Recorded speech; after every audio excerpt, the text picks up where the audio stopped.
Hello everyone, in Clifton class, here is our new class book above pay grade for term 5, Kensuke's Kingdom by Michael Morapurgo, and I'm going to read on this video the first half of chapter 1, which is a very long chapter, and then I'll do another video for the second half. Okay, hope you like it.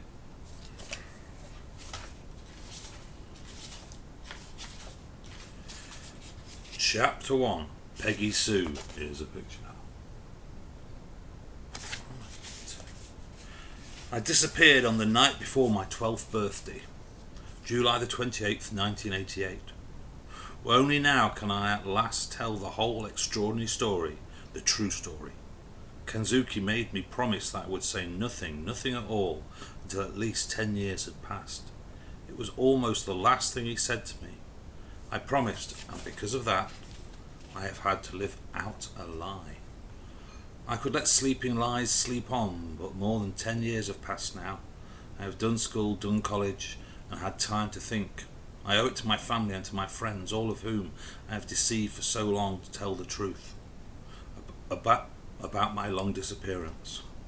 About how I lived to come back from the dead. But there is another reason for speaking out now, a far, far better reason.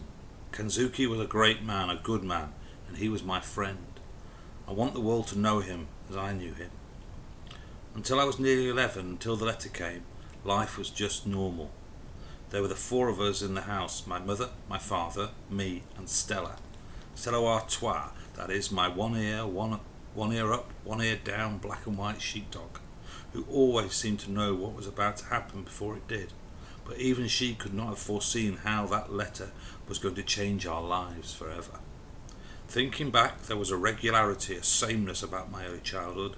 It was down the road each morning to the monkey school, my father called it.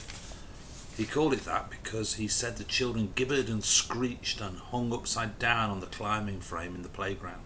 And anyway, I was always monkey-faced to him, when he was in a playful mood, that is, which he often was. The school was really called St. Joseph's, and I was happy there for most of the time anyway. After school every day, whatever the weather, I'd be off down to the recreation ground for football with Eddie Dodds, my best friend in the whole world, and Matt and Bobby and the others. It was muddy down there. Cross the ball and it would just land and stick.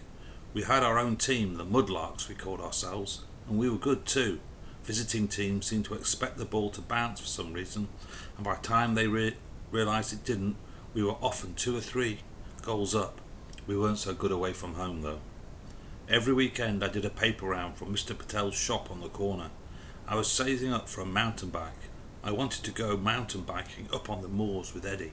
The trouble was, I would keep spending what I'd saved. I'm still the same today. Sundays were always special, I remember. We'd go dinghy sailing, all of us, on the reservoir. Stella Artois barking her head off at the other boats as if they had no right to be there.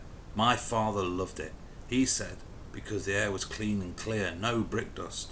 He worked down at the brickworks. He was a great do-it-yourself fanatic, my dad. There was nothing he couldn't fix, even if it didn't need fixing. So he was in his element on a boat. My mother, who worked part-time in the office at the same brickworks, revelled in it too. I remember her once throwing back her head in the wind and breathing in deep as she sat at the tiller. "This is it," she cried. "This is how life is supposed to be.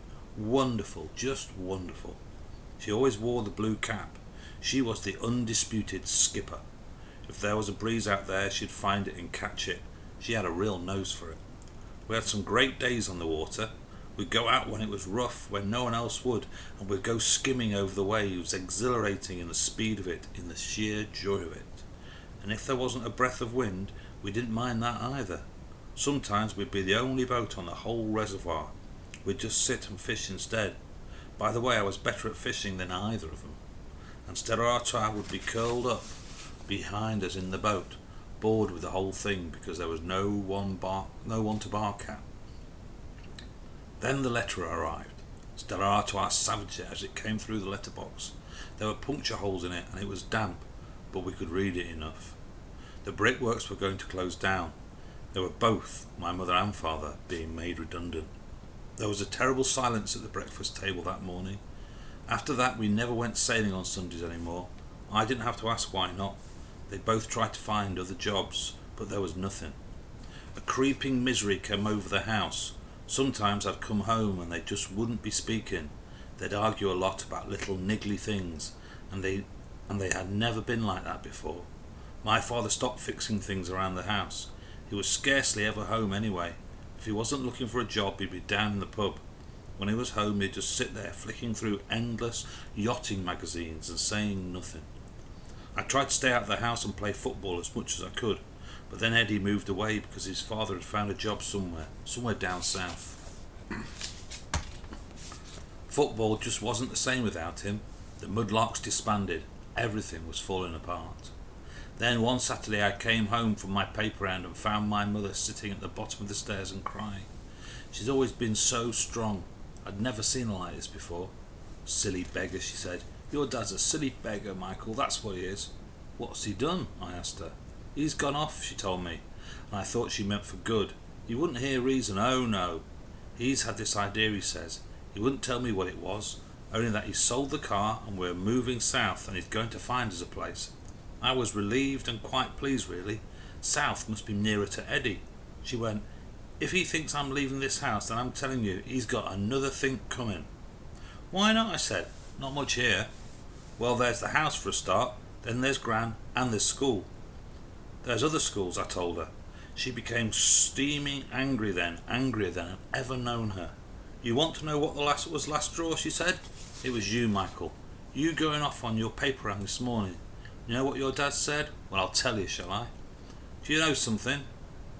He says there's only one lousy wage coming into this house. Michael's paper money. How do you think that makes me feel, eh? My son's 11 years old, he's got a job and I haven't. She steadied herself for a moment or two before she went on, her eyes filled with fierce tears. I'm not moving, Michael. I was born here and I'm not going. No matter what he says, I'm not leaving. I was there when the phone call came a week or so later, and I knew it was my father. My mother said very little, so I couldn't understand what was going on, but until she sat me down afterwards and told me. He sounds different, Michael. I mean, like his old self. Your dad sounds like his old self, like he used to when I first knew him. He's found us a place. Just pack your stuff and come, he says. Fareham, somewhere near Southampton. Right on the sea, he says. There's something very different about him, I'm telling you. I'm going to stop there and then read the second half of this chapter on the next video. Remember to look at the questions to go with week 1's chapter 1, the Viper's questions. Okay, so you go have a look at those now before you watch another video. See if you can think of some of the answers, and we can talk them through later. Thank you.